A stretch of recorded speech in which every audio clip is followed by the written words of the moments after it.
无双城宋彦回特来求见，谁来赐教？谁敢跟无双城抢东西？我。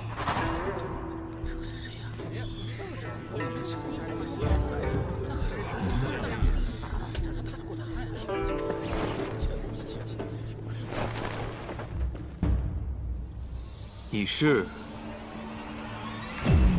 叶鼎之。叶鼎之，从没听过这个名字，估计又是个愣头青吧？无双城都敢挑战，这次估计得把命给留下。这人，我怎么好像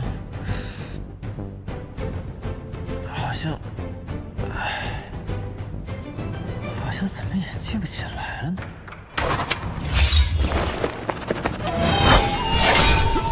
好快的剑法！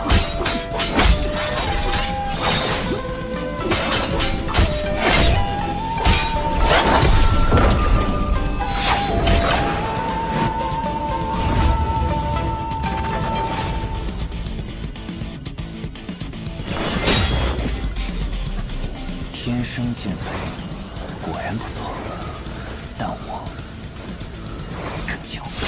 队长，他们厉害吗？目前展露出来的都是金刚凡境修为，不同的是，无双城这一位已经黔驴技穷，而这位叶鼎之可未尽全力啊！小小年纪能有此修为，不易呀。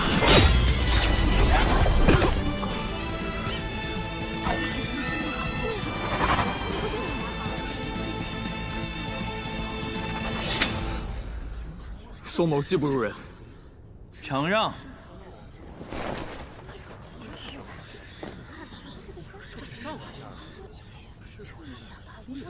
且慢！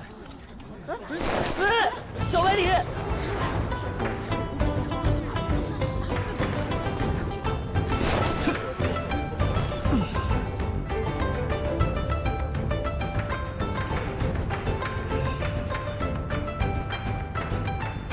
我也要取剑。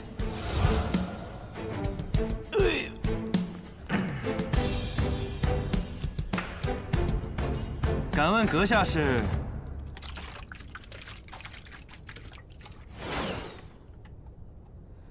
百里东君。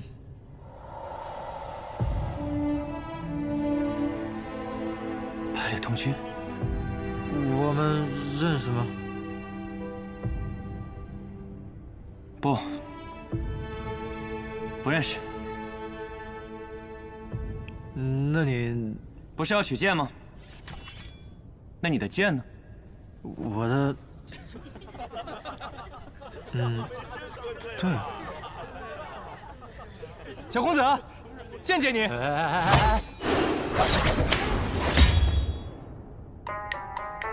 丢人呐！家门不幸。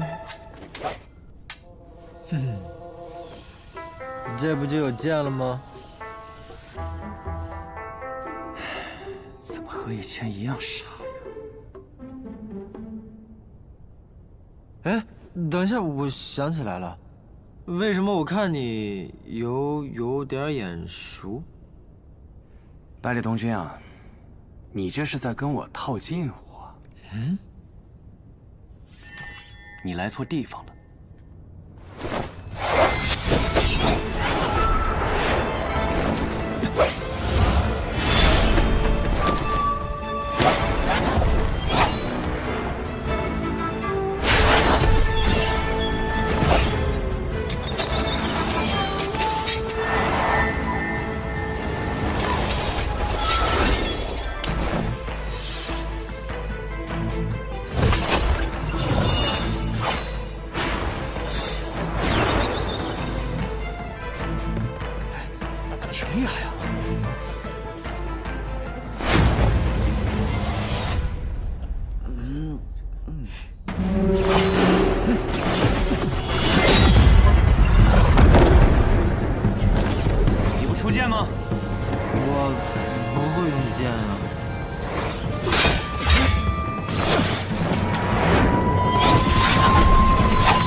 小兄弟，下来吧，别打了。就是啊。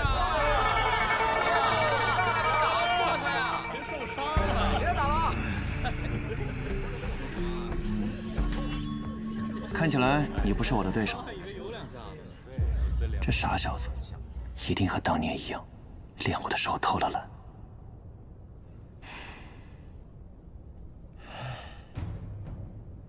剑，我会剑术吗？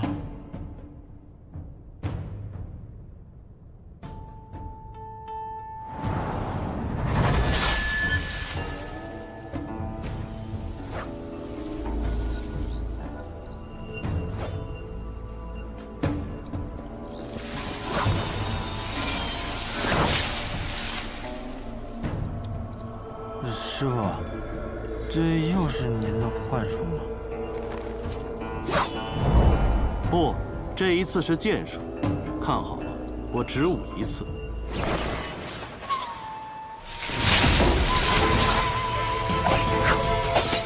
我有一剑，能称绝世。何为绝世？天上地下，过往明天。再无此一人，再无此一剑。若再有此人，再有此剑，当幸百里。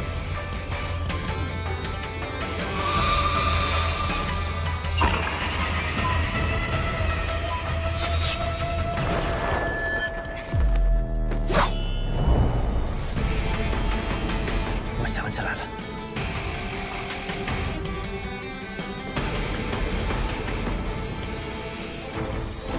我会剑术。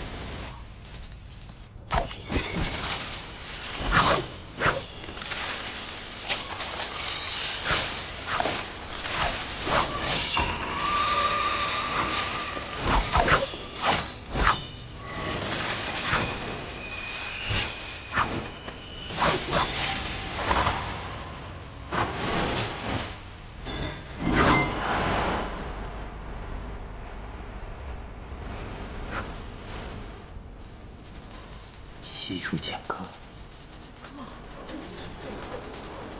这还真是西楚剑阁，不愧是传说中的剑法，能够如此潇洒写意。师承这只有3剑，我曾有幸见过一次，和方才百里公子使用的招数是一模一样。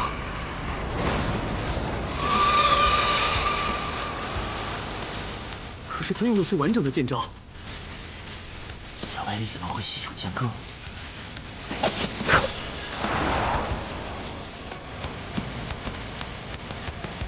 我想起来了。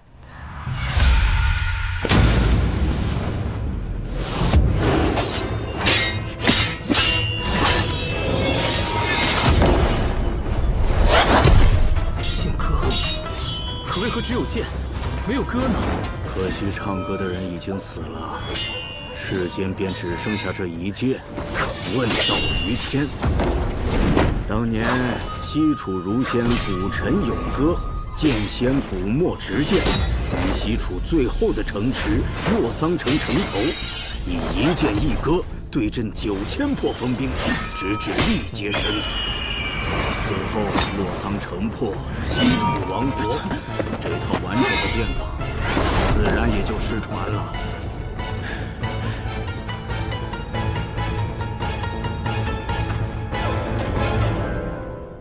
我外甥，我外甥，没想到啊，这镇西侯府的胆子，可真是比我想象中要大。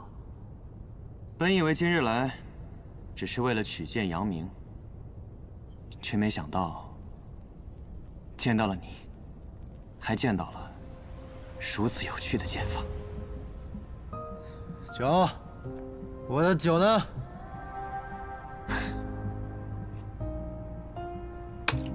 接着。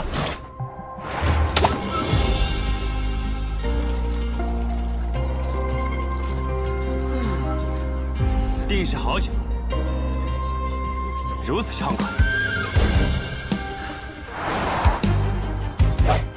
兄弟，借酒一用。干！干！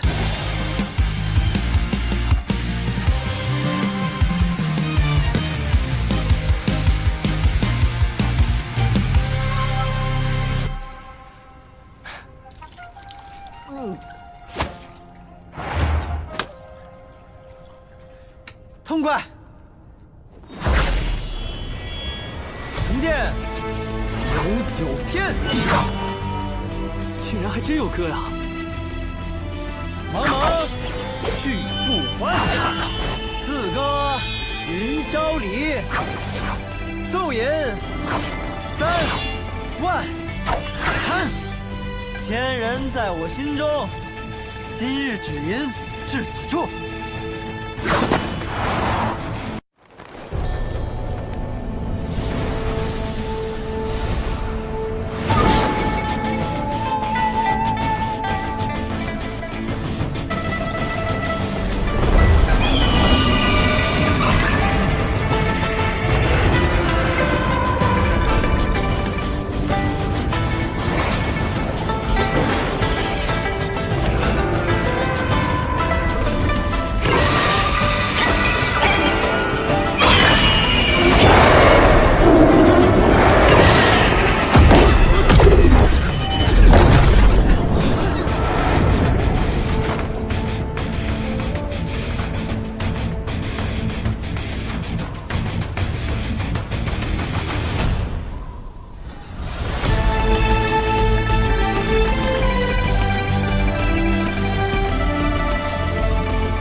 平手。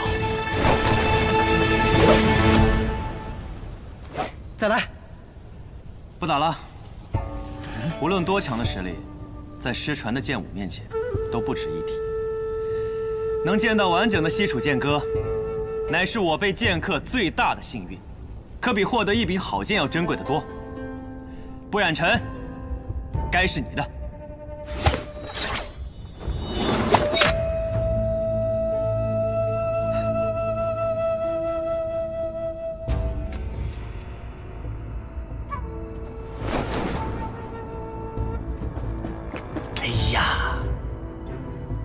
接着，舅舅，啊，走啊！长老，这剑都已经丢了，还留在这里干什么？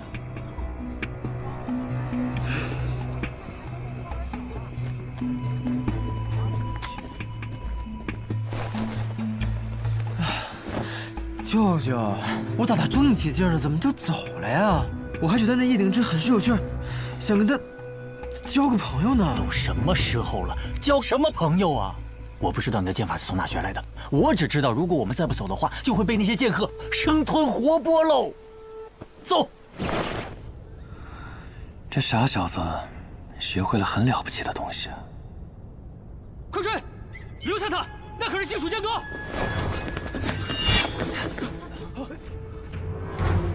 你干嘛？快闪开！各位，盛会还未彻底结束呢，怎么这么急着要走啊？你要拦我？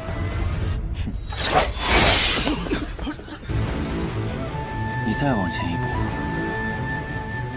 我还能杀了你呢。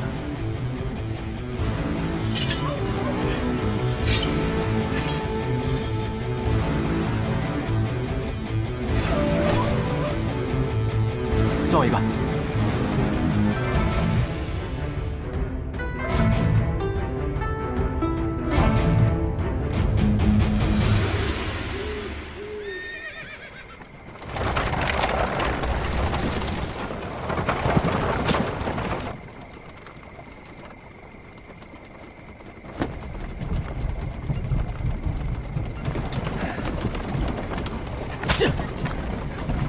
臭小子！顺着去玄东城还有一段距离，赶紧把剑法的事给我交代了。可我总觉得，我们这么一走，好像错过了些什么。别扯开话题，我们能错过什么？错过了一场重逢。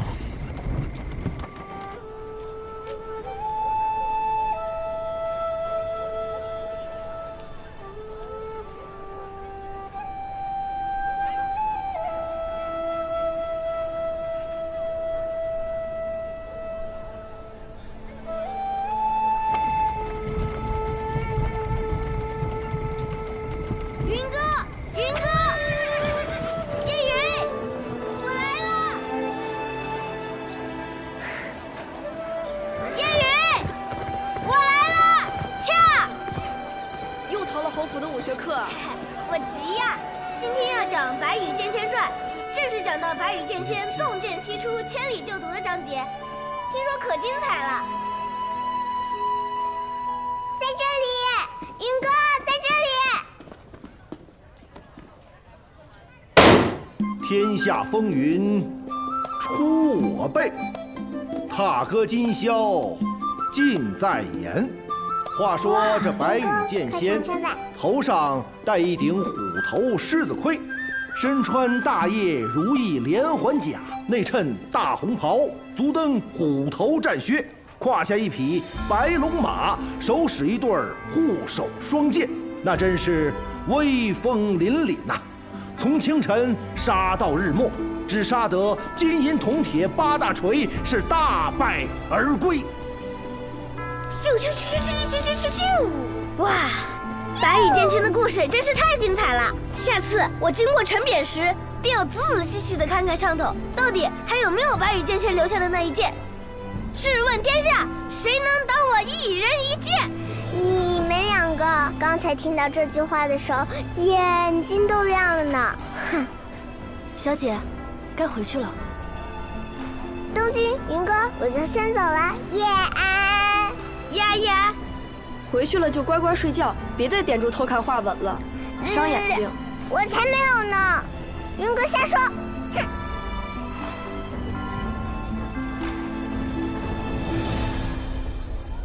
下一章应该要讲到白羽剑仙与酒仙相识相交，一同游历江湖的故事了，一定更精彩。唉，我也想像白羽剑仙一样，一剑入仙，想干什么就干什么。我也是。哎，我听爷爷说，云哥，你天资聪颖，功课又好，以后定能继承父业，当大将军的。当将军有什么意思？我长大了，要去闯一闯那书中的江湖，做一个行侠仗义、无拘无束的剑客。那你也带上我。这怎么行？若是带了你，侯爷岂不是要提刀来找我？不行不行，你爷爷可是所有人知道都要打寒战的杀神。你胡说！我爷爷明明是全天下最温和的人。反正我跟定你了，云哥，你不是我大哥吗？大哥理应带着小弟。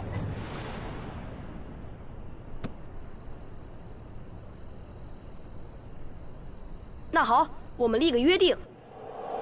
什么约定？等我20岁，你18岁的时候，我们就离开天启，一人向北，一人往南，独自去闯荡江湖。等9剑成仙的时候，便是再见之时。可以吗？好。你要当剑仙，我便不与你抢了。白羽剑仙的好朋友是酒仙，那我就去做那酒仙。那好，我们一酒一剑，快意江湖。一酒一剑，快意江湖。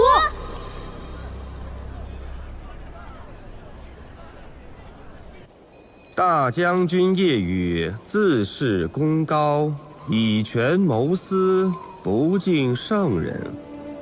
有人检举，岂有通敌叛国之嫌？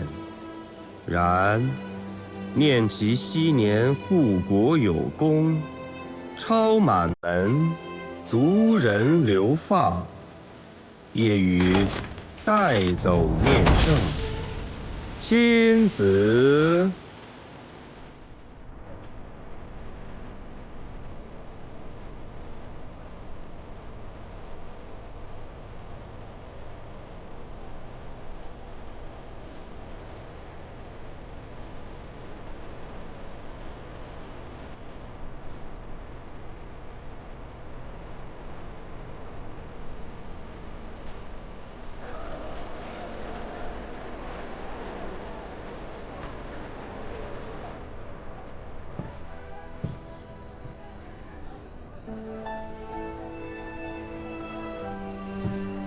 叶兄弟怎么一个人在这里喝酒？夜风习习，明月皎皎。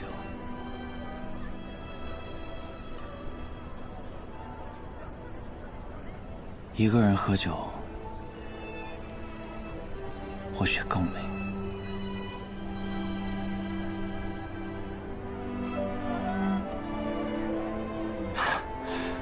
那可真是不好意思了，现在多了我一个。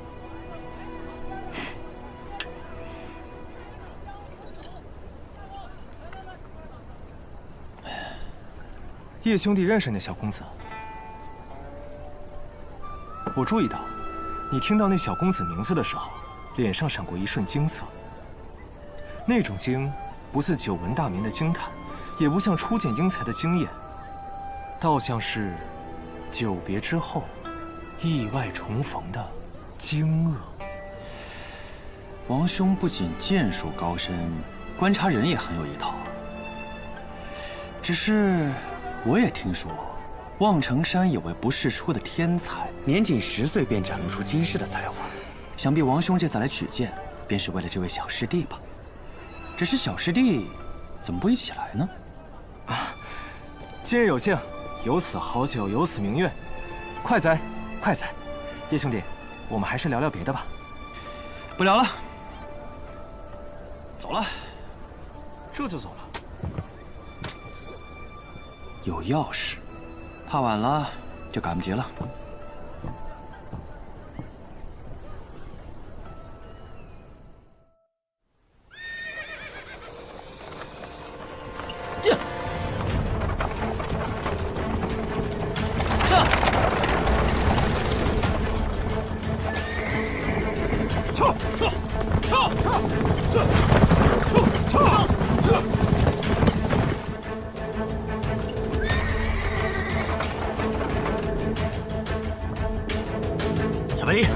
醒醒！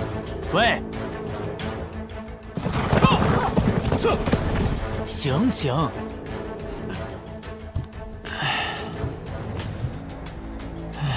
舅舅，我们这是在哪儿啊？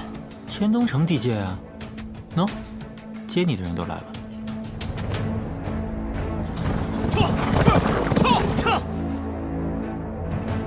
我再问你最后一遍。西楚剑歌是从哪里学来的？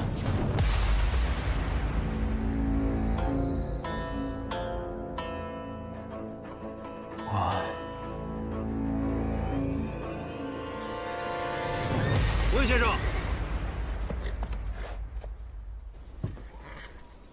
哎呀，嗨，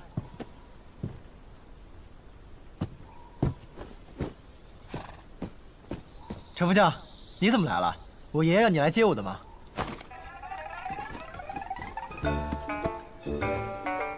把百里东军给我绑起来！放开我！好你个陈生，几个月不见，胆子竟然这么大了！看我如何禀告我爷爷，你这么对我。押回侯府。是。放开我！走。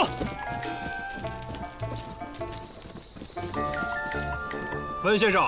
哎。多谢。啊，不客气。不知温先生接下来是入城休息几日，还是直接回温家了？既然来都来了，就去看看我那个妹妹吧，顺便看看小百里下场如何。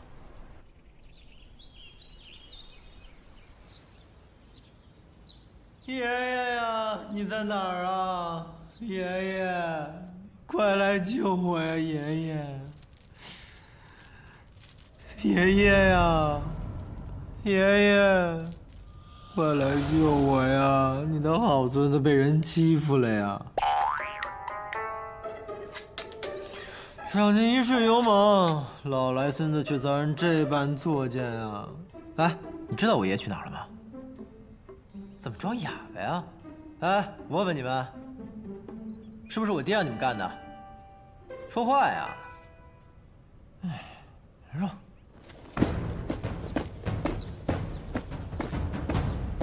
爷爷，爷爷呀，快来救我呀！爷爷，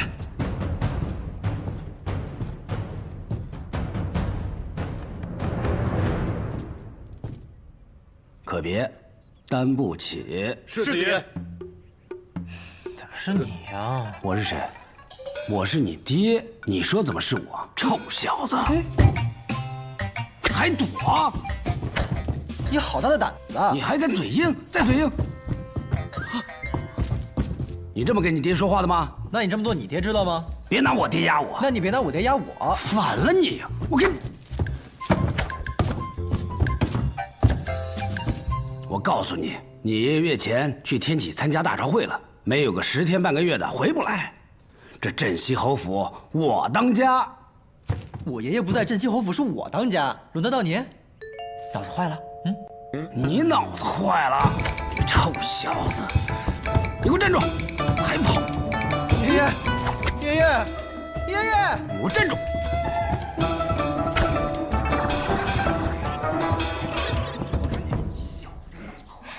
有了小公子在，这侯府才算是有了生气呀。都是你们这群心大的给惯的。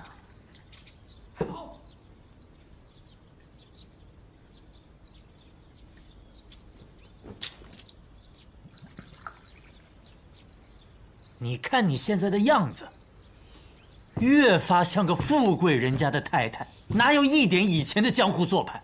那兄长这话说的，我如今不就是富贵人家的太太吗？你不是因为看不惯我这贵太太的架势，连在府中小住都懒得，怎么今天转了性子，愿意来看看了？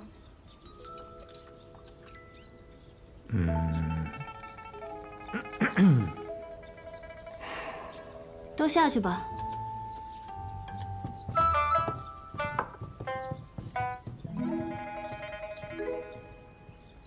什么事儿啊？神神秘秘的。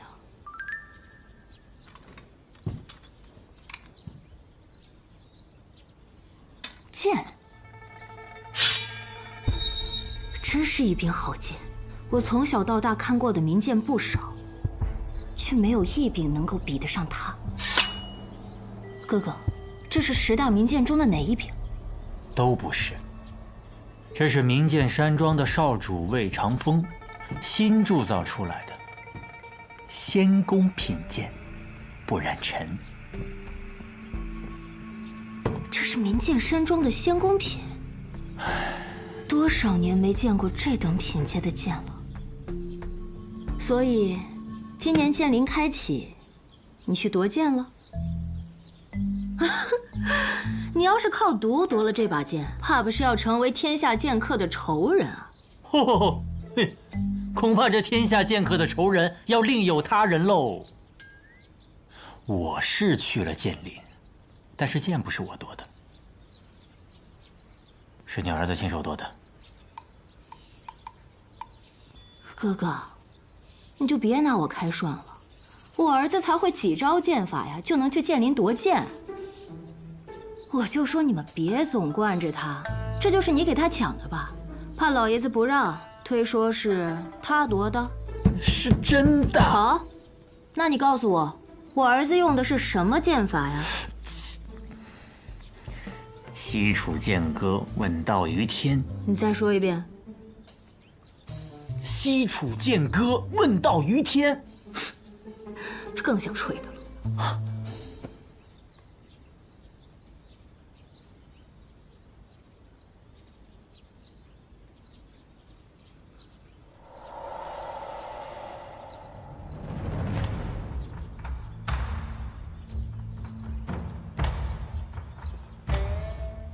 名剑山庄，无双城，天下的剑客都看到了，或许还不只是天下的剑客。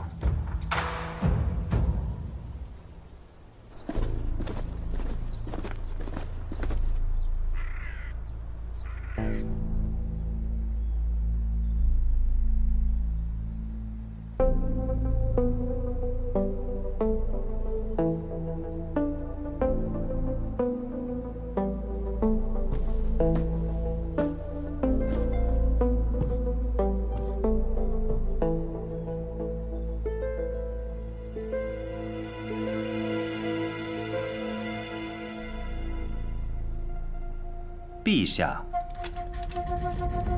哦，卓青啊。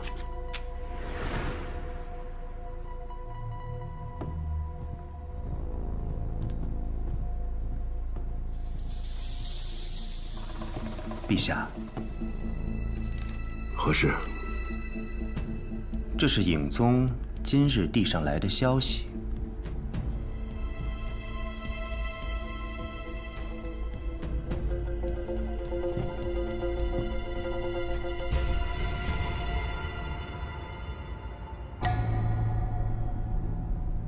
当年百里洛尘奉旨出征。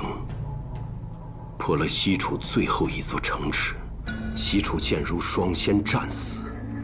现在你告诉我，西楚剑客再次问世，难道说剑如双仙，他们没死？百里洛尘呢？大朝会结束之后，已离开天启，回黔东城去了。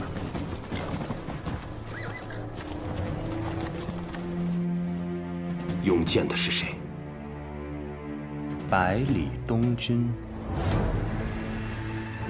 百里洛尘他的独孙。正是。当年，镇西侯奉旨率军讨伐西楚，乃是先帝刻意安排。镇西侯和西楚剑如双仙曾是知交好友，先帝想以此来试探他的忠心。随军的副将是先帝的亲信。 身怀密旨，当时若镇西侯有半点犹豫，随时可以取而代之。然而那场战役的最后结果，世人皆知：西楚国破，双仙阵亡。当年孤亲眼见过剑仙的尸首。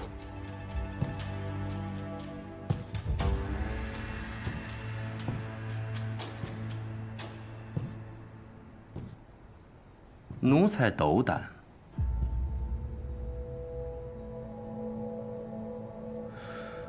如果那场战役活着的是那如仙，便是当年百里洛尘辜负圣恩。西楚剑仙虽然剑法绝世，但不过一介武夫，可那如仙身具耀人之术，能让寻常兵士以一敌百。 甚至能让濒死之人重新起来作战，正是这等鬼术，才使西楚这样一个边陲小国与我背离相抗。如果如仙还活着，可是比那剑仙更可怕的存在。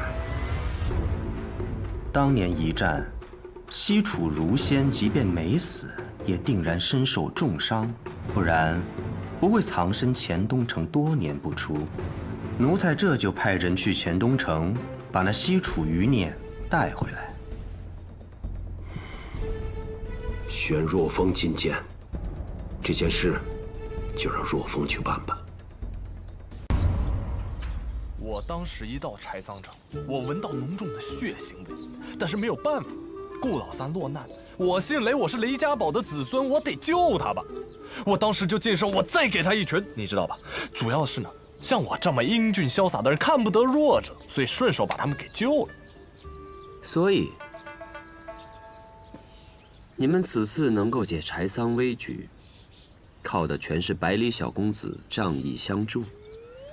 若不是因为我不惜身份的暴露前去保护他，那小子早被燕别天给杀了。不过说到底吧，他的性子特别符合我的胃口。 所以，在我心里，我已经收他做我的小弟了。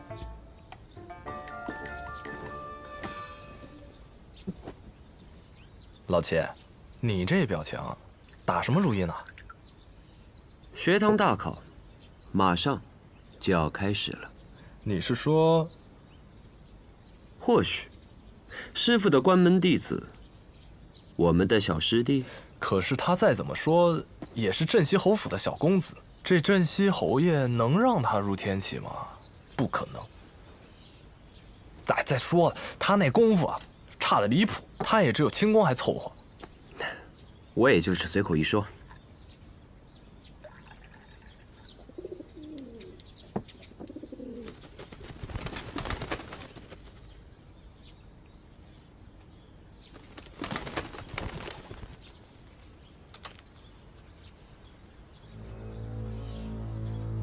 咋了？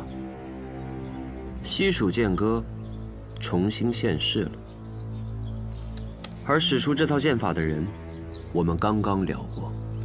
你说什么？镇西侯爷会西蜀剑歌？我刚才提镇西侯了吗？小百里，你说什么？那小子会剑术，他可是连燕别天身边的侍卫都打不过的。他不仅会剑术，而且他会的是这世上最出名的剑术。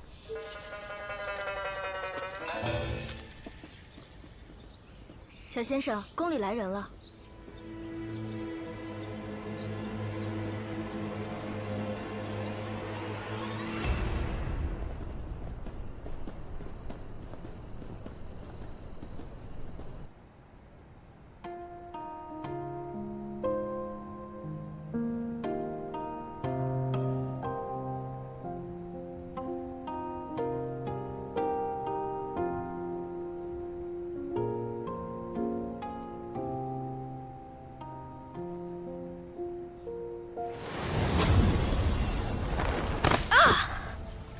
哎呦喂！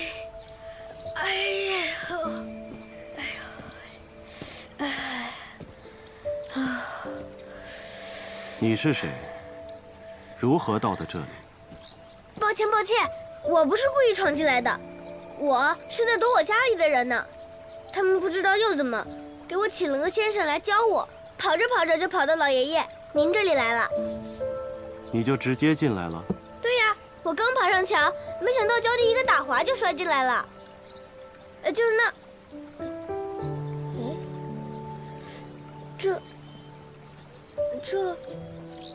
这，我明明是摔进了院子里呀！我在院外设了阵法，寻常人是到不了这儿的。你既能破我阵法，说明你我有缘分。你可愿拜我为师？老爷爷，你要教我什么？教你什么？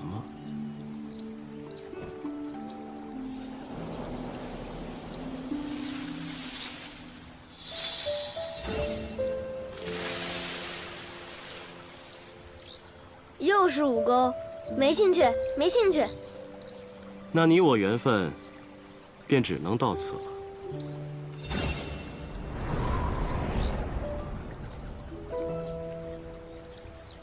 去吧。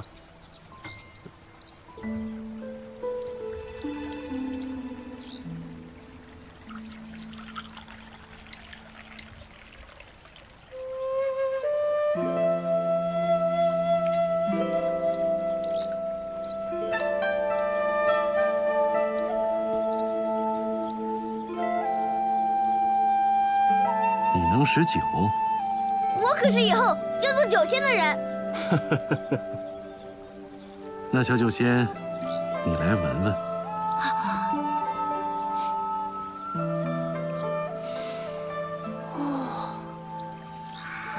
哇，好香醇的酒，哪里买的？我也要去买。这酒可是买不到的，是我亲手酿的。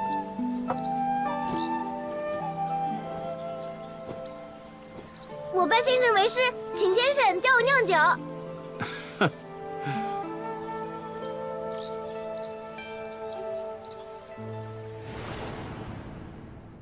师傅，我是不是给您添了个天大的麻烦？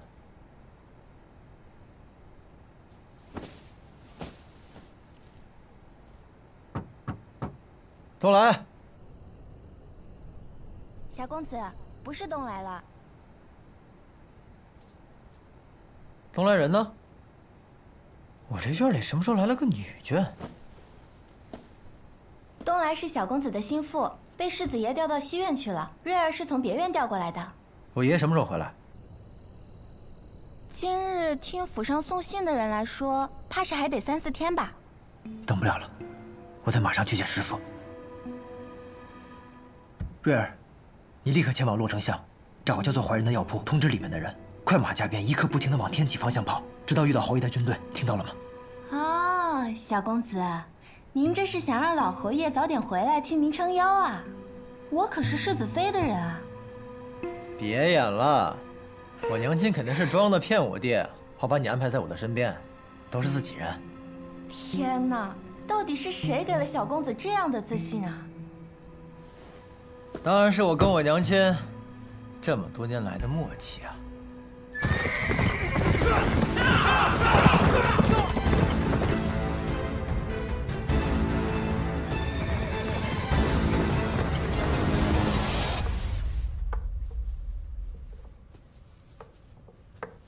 臭小子，看我怎么收拾他！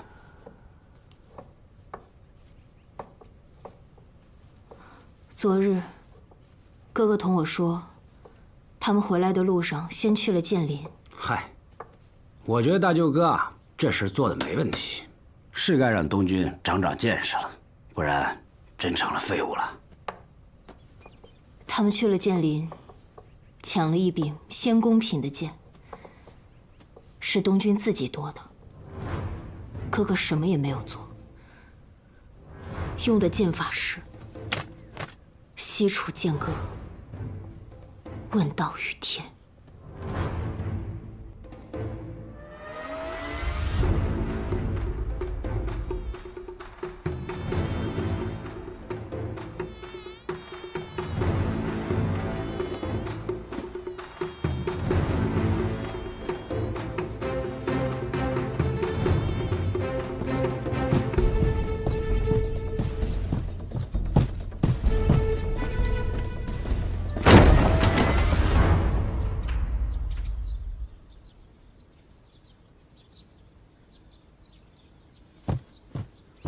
百里东军啊，百里东军，好你个百里东军！世子爷，好久不见，这么着急是要去哪儿啊？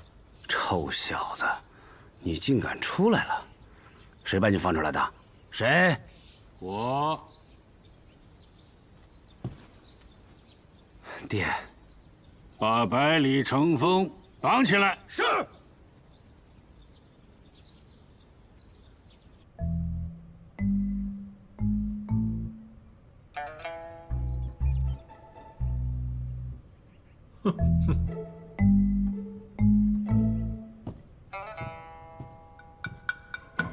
哟，世子爷，您怎么在这儿啊？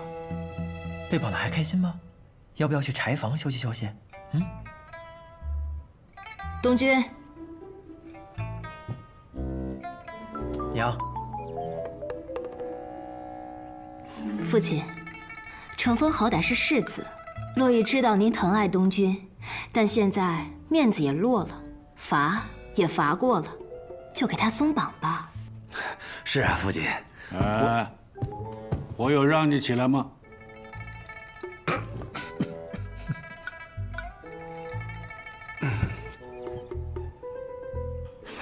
东军啊，你觉得呢？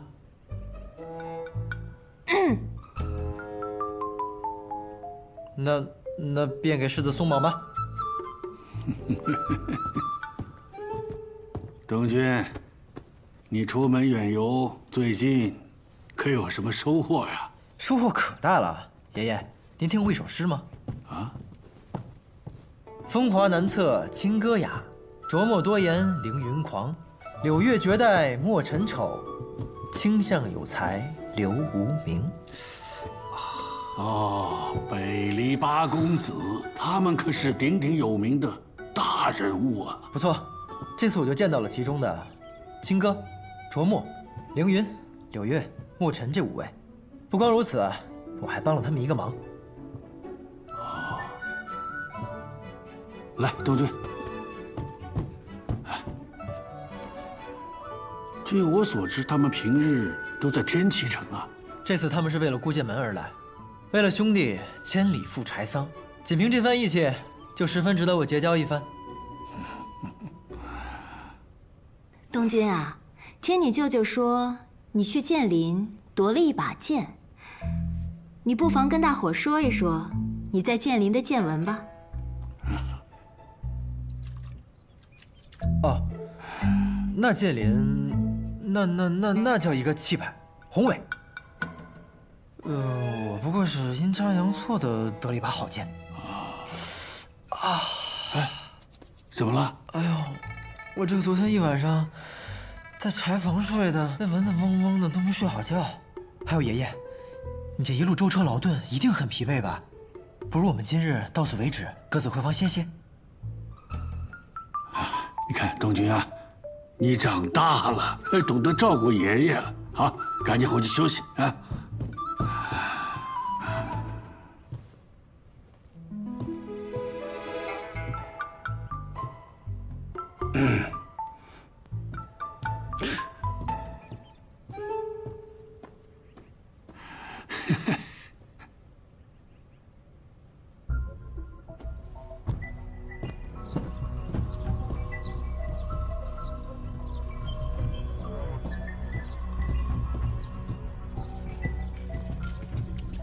好了，你也先回去休息。是。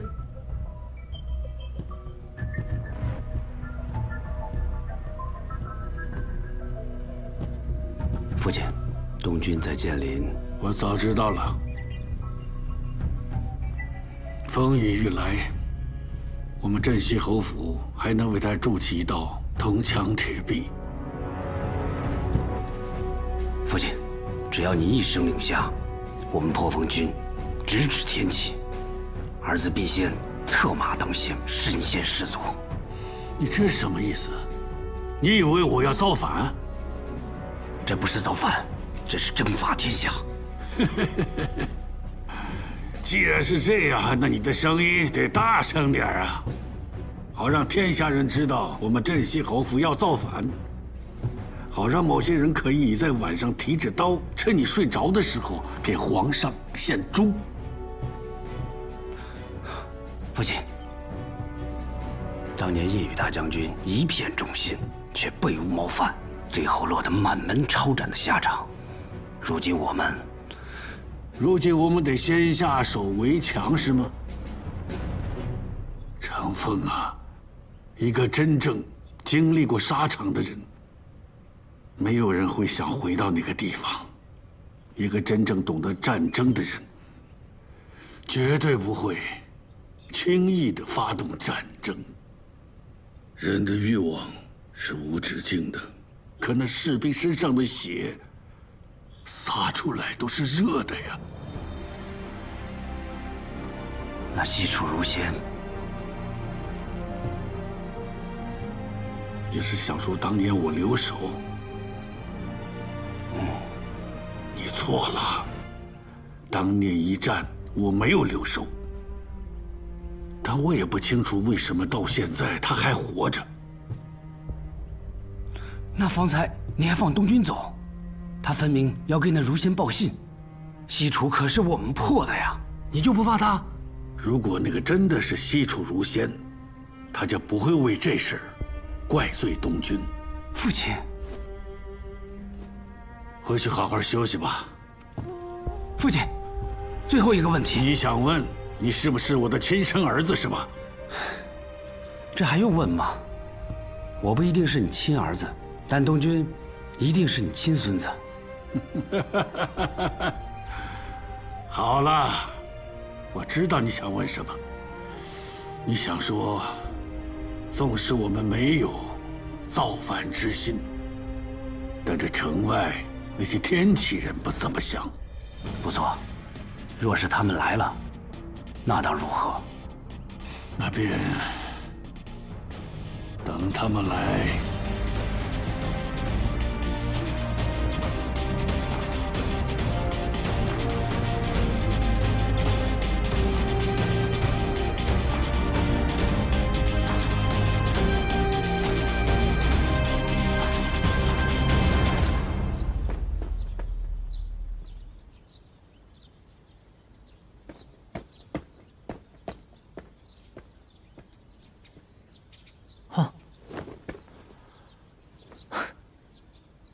这小滑头，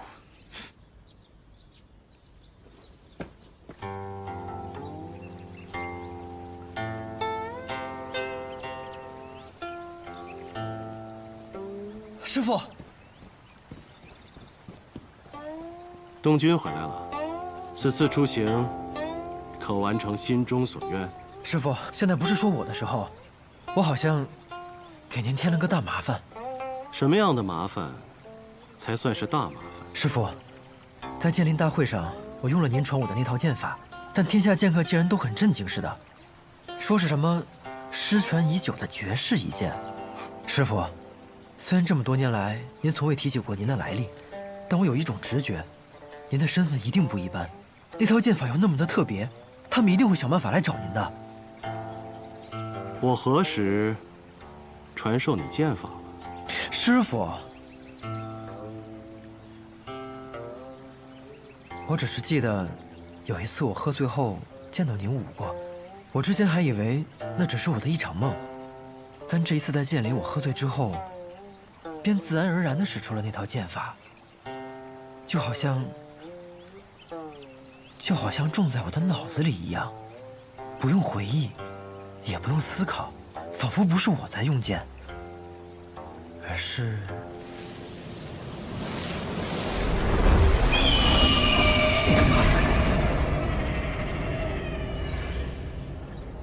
剑在控制着我。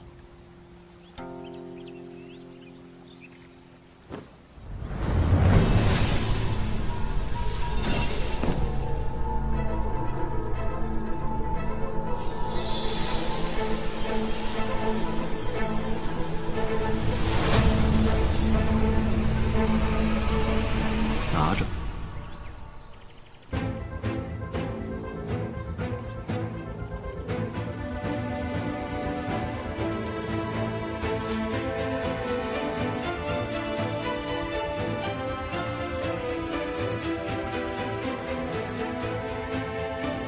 闭上眼，感受它。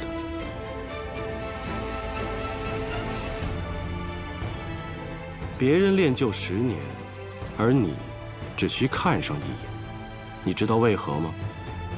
难道是因为我也是天生剑胚？好吧，我不知道。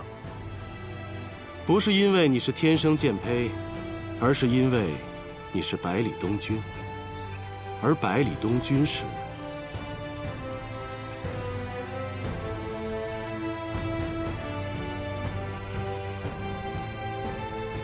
因为我是百里东君。师父，我不明白，已经有很多人这样说了。我是谁？我是百里东君。可为什么是我？因为我是百里东君。以后，你自然会明白。东君，匹夫无罪，怀璧其罪。你想要学剑吗？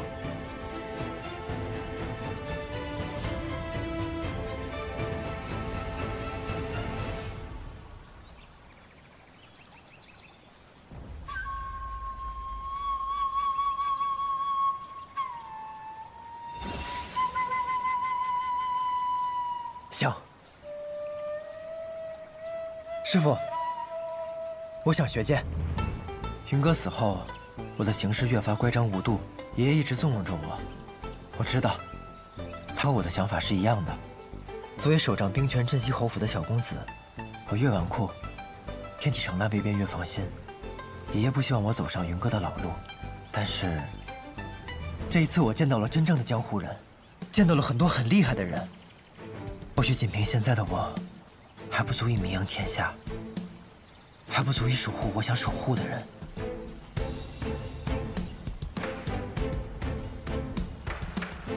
师父，我也想仗剑去江湖上走一走，管他的圣心难测，百里东君绝不做安居一隅的笼中之雀。你能如此想，为师很欣慰。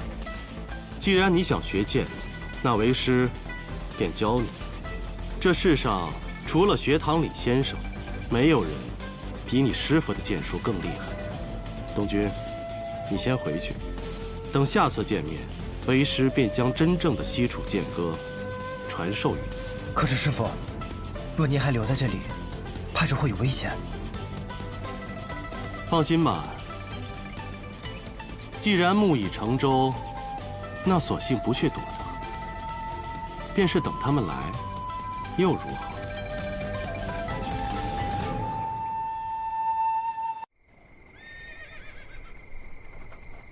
小姐，算算日子，白发紫衣大人应该已经回到天外天了。二小姐若是看到了他们，却没有看到小姐，指定要发脾气了。我让白发他们先走，是想看看北阙曾经的山河。星儿知道了缘由，他应该就不会生气了。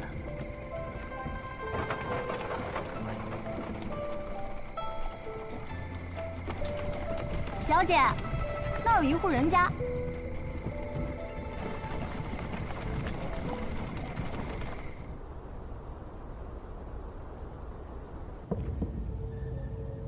进来。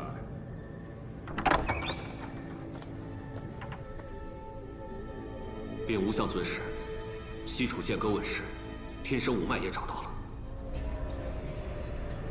剑仙当年已死。 尸体挂于城墙，我亲眼所见。那能将西楚剑歌传世的，只剩下了儒仙。儒仙，要人之术，我们复国指日可待。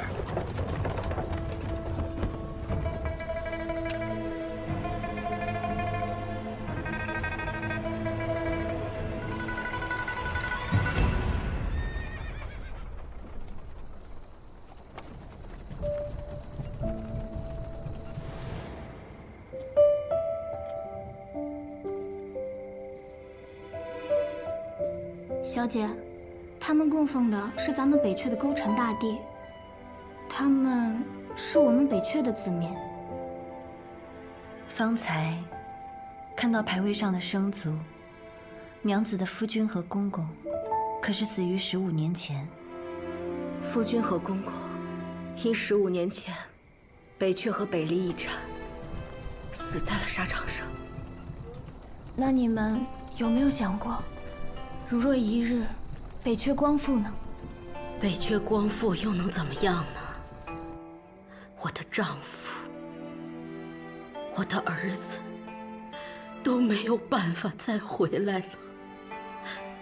而战争一旦又开始，又会有多少人失去他们的丈夫和孩子呢？复国。 到底是为了什么呢？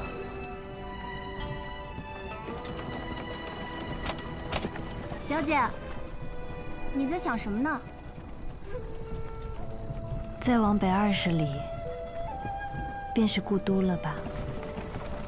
每年元宵，花灯满城。我原以为那是人间最和美的景象，可是好像…… 不论它还是不是一个国家的都城，不论执掌它的还是不是那个人，若是10年安稳，到了元宵，依旧还会花灯满城。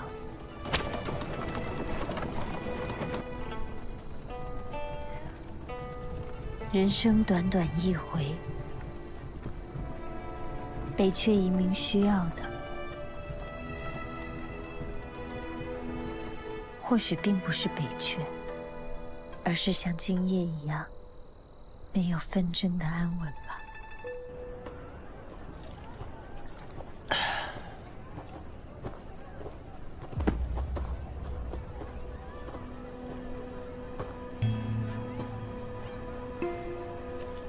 西楚剑术大道朝天，世人皆仰，退而让之，寻其轨道为我所用。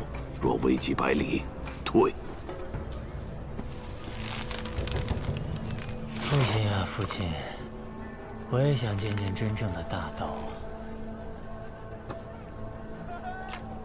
父亲传来的消息。父亲说，大道之下还有鬼道，大道留给世人，鬼道留给温家。鬼道是指什么？我也只是听说，却从未亲眼见过。据说是西楚的要人之术。 若真有此术，鬼神俱至。可是若拿不到呢？我也很好奇呀，若真拿不到，妹妹是帮百里家，还是温家呀？哎呦，那我到时候就问我儿子，他让我帮谁，我就帮谁。放心吧，父亲也说了，若危及百里，退。父亲说的是退，而不是住，说明他也意识到了这次事情不一样了。父亲是父亲呀，我是我，百里家我不管，我妹妹不能有毫发损伤，我外甥更不行。除非我温户就先死。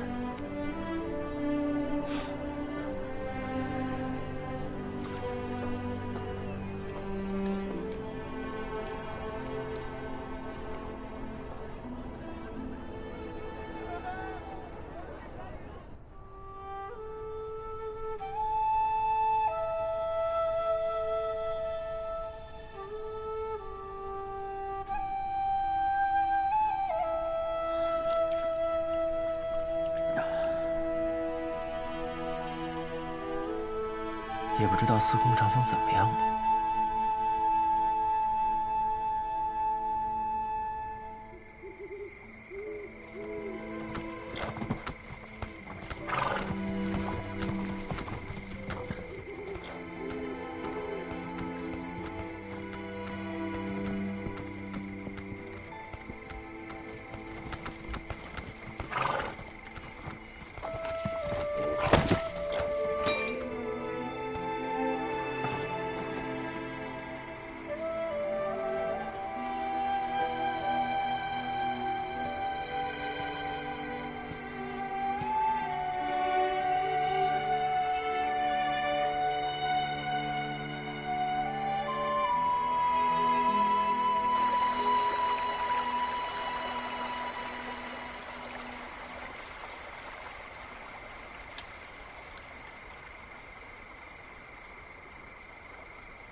前辈，先别忙着谢我啊！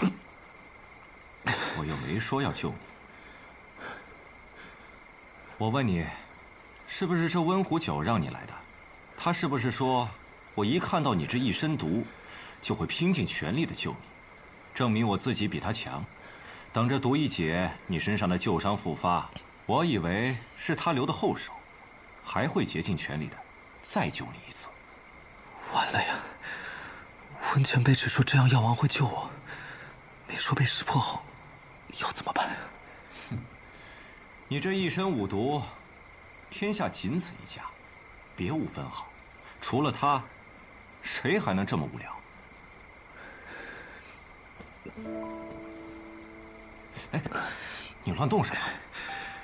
前辈既然不愿救我，那我自然不会久留。我又没说不救你，不过我有个条件。什么条件？按理说，你这病早该死了，是什么让你活下来的？难道有名医相救？我哪经得起什么名医？不过是看了一本医书，寻着法子，采了些草药，胡来治罢了。果然，还真有学医的天赋。那正好，我谷中正缺个制药的小童子，为我端茶倒水。等我100年之后，继承我的衣钵，做个小药王。你呢，做童子倒老了点儿，不过这里没什么人，勉强用用吧。告辞。哎，行，就半年，我救你一命，赔我半年不成吗？只需半年，就半年，就怕半年以后你舍不得走。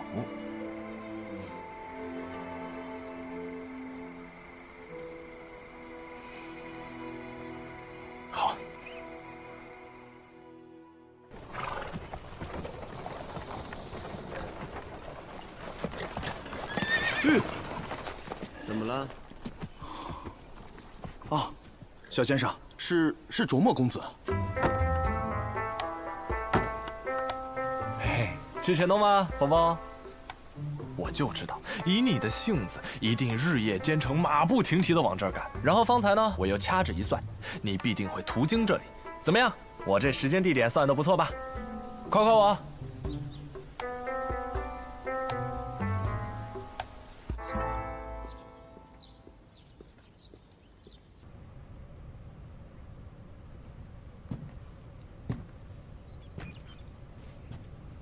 父亲，天启城来的人有消息了。学堂小先生，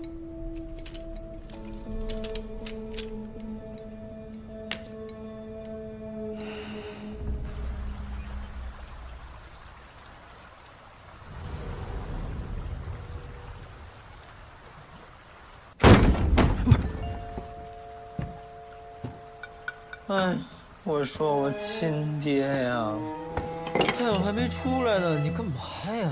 你舅舅说你要学剑法，赶紧滚起来练剑。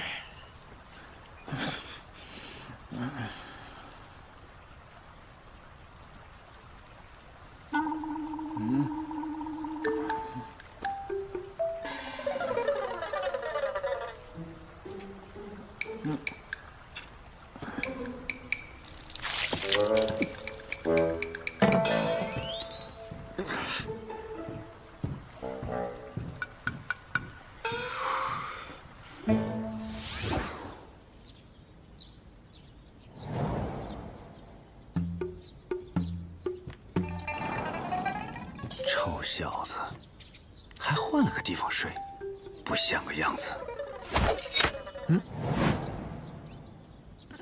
拿好你自己的剑，剑客的剑不可以随便离手。你要教我剑？这不是很显然的事情吗？我不要你教我。怎么，还看不上你老子了？你看看，这剑如何？仙宫品的剑，自然绝顶。自然就是了。我既有仙宫品的宝剑，那自然要全天下最厉害的人来教我。我听说如今世上最厉害的人乃天启城稷下学堂的李先生。我去不了天启城，你找个差不多的人来教我吧。臭小子！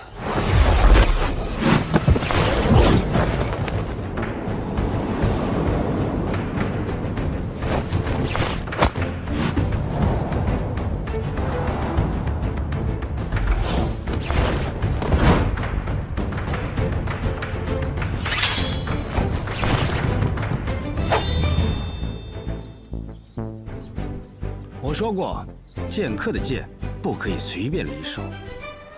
还我！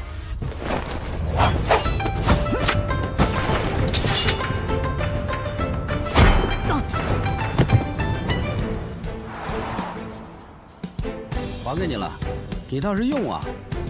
哼，我用。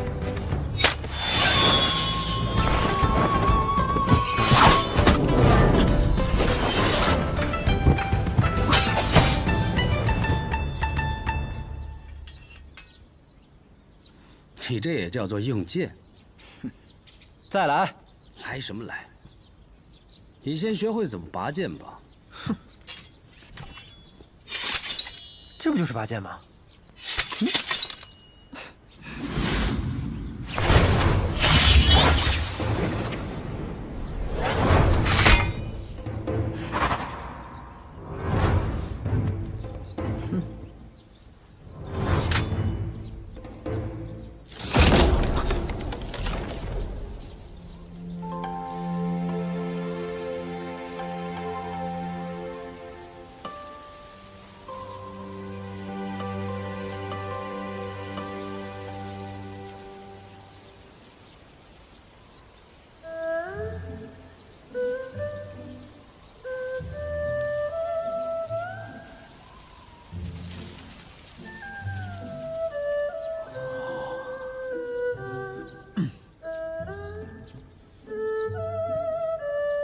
这才叫做拔剑。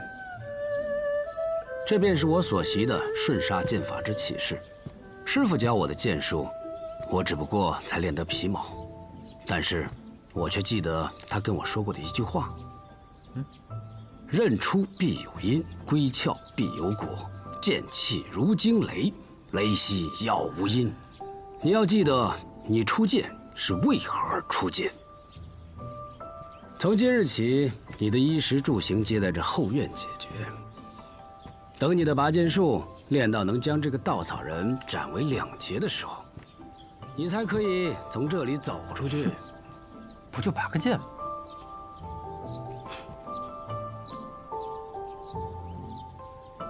还挺帅。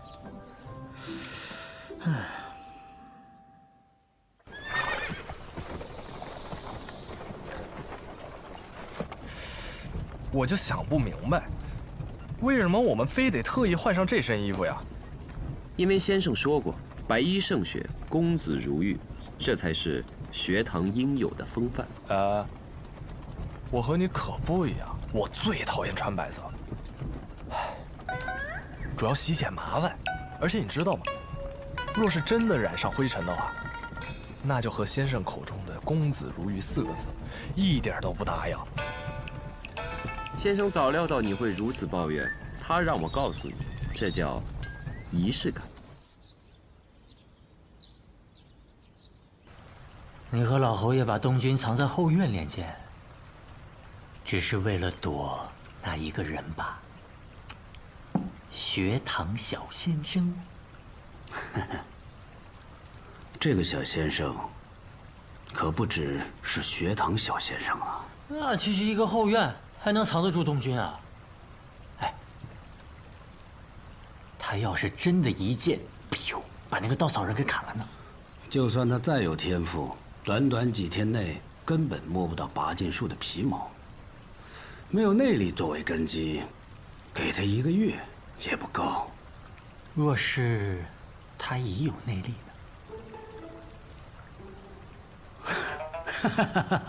九爷，这怎么可能啊？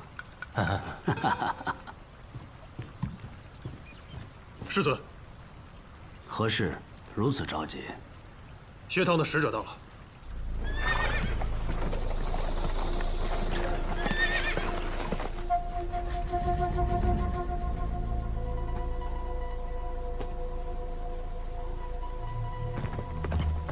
这位，应该就是镇西侯世子百里成风吧？他就是百里东君的爹？他可是个厉害角色。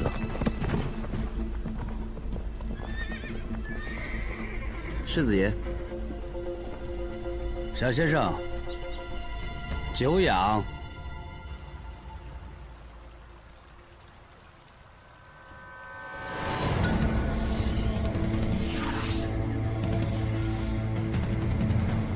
内力？东君怎么会有内力？他似乎还不知道。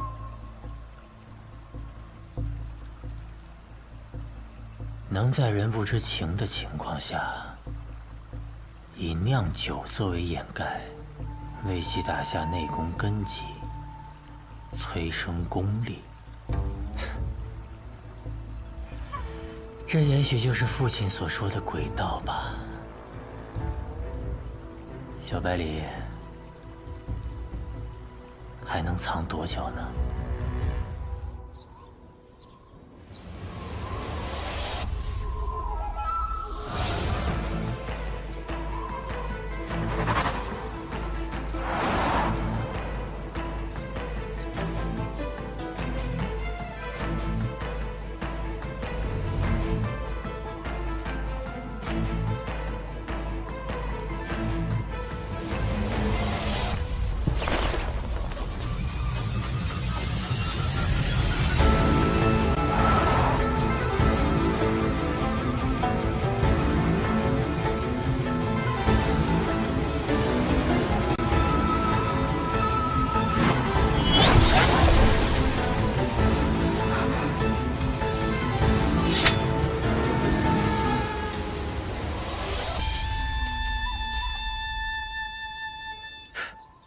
怎么样，还行吗？可是小公子，这稻草人没变化呀？怎么可能？能连一点变化都没有呢？不应该呀！我明明用了很大力气啊！这什么破剑呀，还新名品，连个稻草人都看不到。不拔了。哎，小公子，这次可不能再出去了。上次世子爷就已经起疑心了，这次我再把你放出去，咱们是一伙的，这事儿就露馅了。行，那我不走，你让我爷爷过来救我。可是侯爷早上已经来过了呀。我爷爷来过了。嗯，他还在外面看了一会儿，说了句不错，就往军营去了。就连我爷爷都被收买了，好，气死我！哎，瑞儿，那你说，我从这个院子里出去最好的办法是什么？把瑞儿打晕，强行出去，或是练成拔剑术。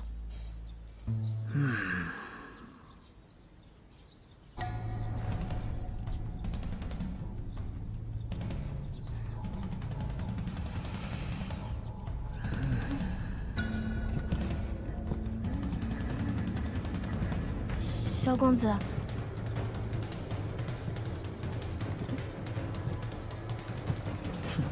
不就是拔剑吗？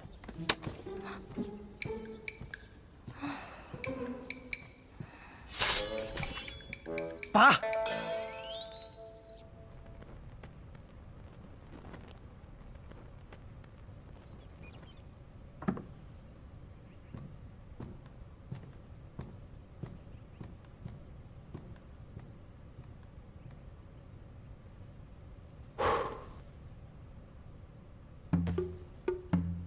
这位是？我也是学堂的弟子，不过呢，我不是这次的使者。这次我来黔东城，不过是想找个朋友叙叙旧罢了。世子爷，您就当我不存在就是了。这是我的一位师兄，江湖出身，说话一向如此。世子爷见谅。原来也是李先生座下弟子啊！千万别被那老头的名号给唬住。他呀，不过就是一个又普通又矫情的老头。你知道有多矫情吗？我也不乐意带这玩意儿，但没办法，学堂的规矩。世子爷，千万别怪罪。言重了。不知小先生这次来黔东城，是想带走几个人？若是小先生，他只想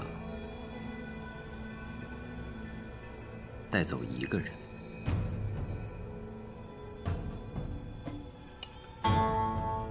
学堂果然严苛，小先生千里迢迢来到我们黔东城，就带走一个人。世子错了。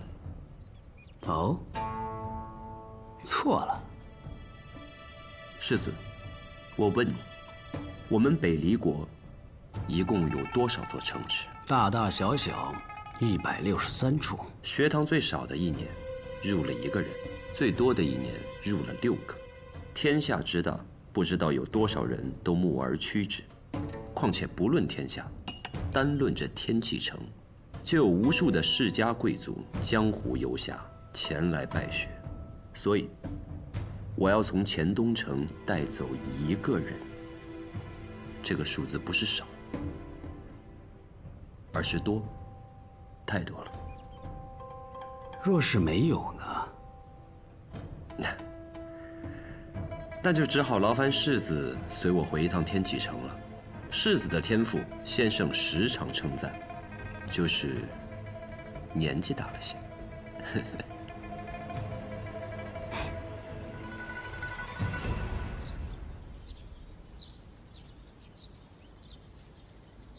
哎呀，不拔了，不拔了，累死了。哎，给人再拔。改日赛吧。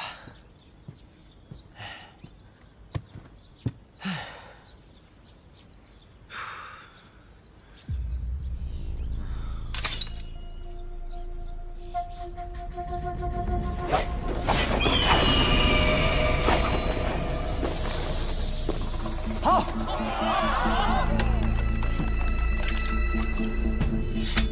瑞儿，把我酒拿过来。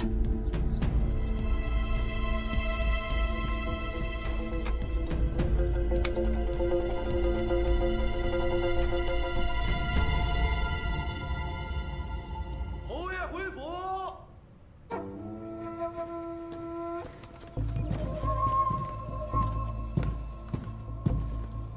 镇西侯爷，请坐。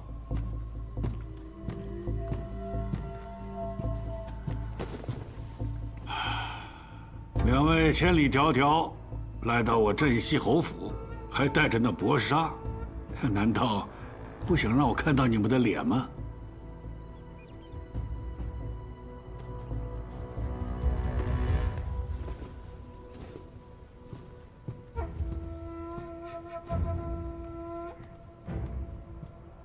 此次来镇西侯府，我只代表学堂。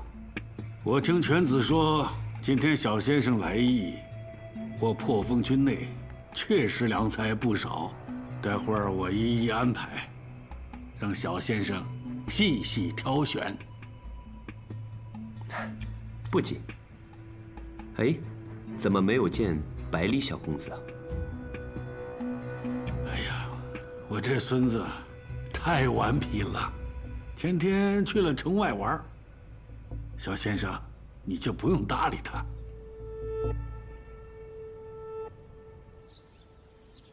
你先别说话，听我说。我呀，我不是不会拔剑，我只是不想拔剑，懂吗？干！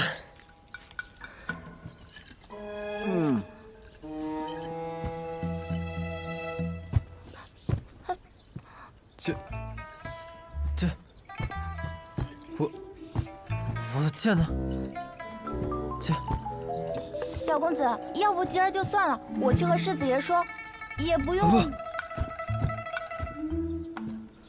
时间刚好，我感觉我浑身上下充满了力量。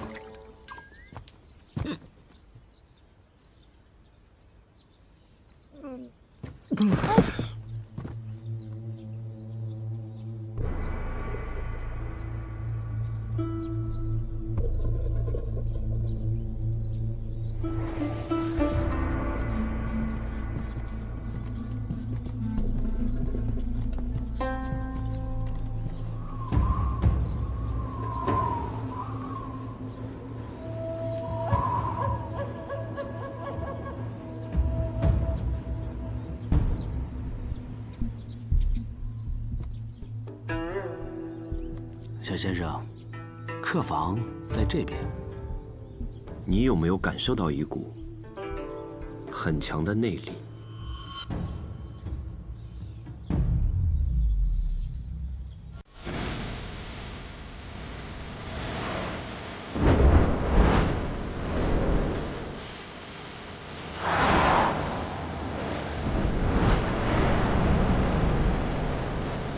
春风吹过，肉丝吹焦夜的窗，月下的帕里上，为我在停止破晓，跟着分明为我脚步的抹香，血液滋来的滚烫，它印在天灵上。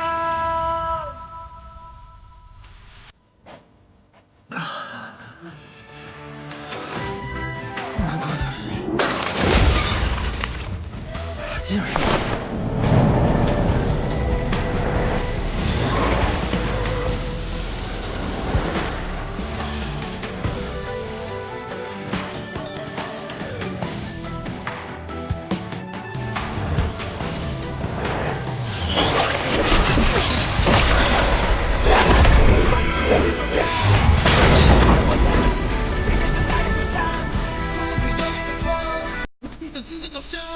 为我救护的我。样，看着屏上，穿过最耀眼的窗，马蹄在冰城走向，为我保护了模样，谁也曾来得快，穿过最耀眼的窗，马蹄在冰城走向，为我保护了模样，看着屏上。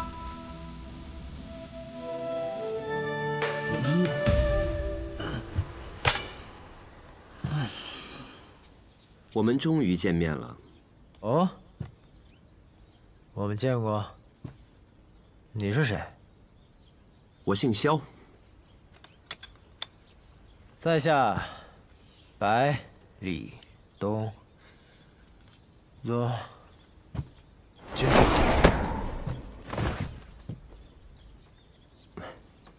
我知道。关于学堂之事，我想。 我心里已经有了答案。世子殿下，方才小公子那一剑很好。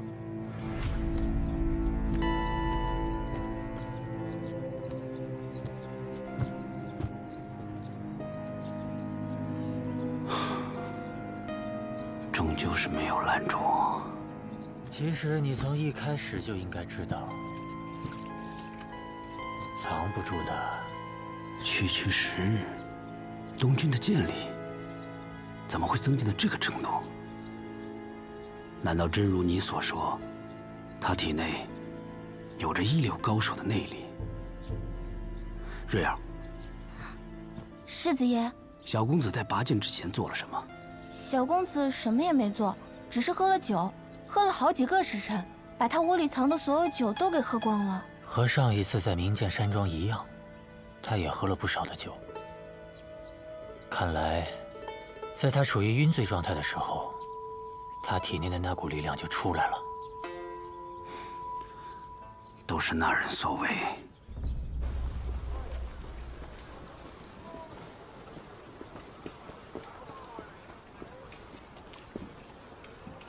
既然作为小先生的事情已经完成了，那么。 我也该去完成父皇交代我的事了。我随你同去吧。你呀，还是在这里看好我们未来的小师弟吧，免得他又被藏了起来。儿子无能，还是让他发现了东军。他就只看了一眼就走了。嗯。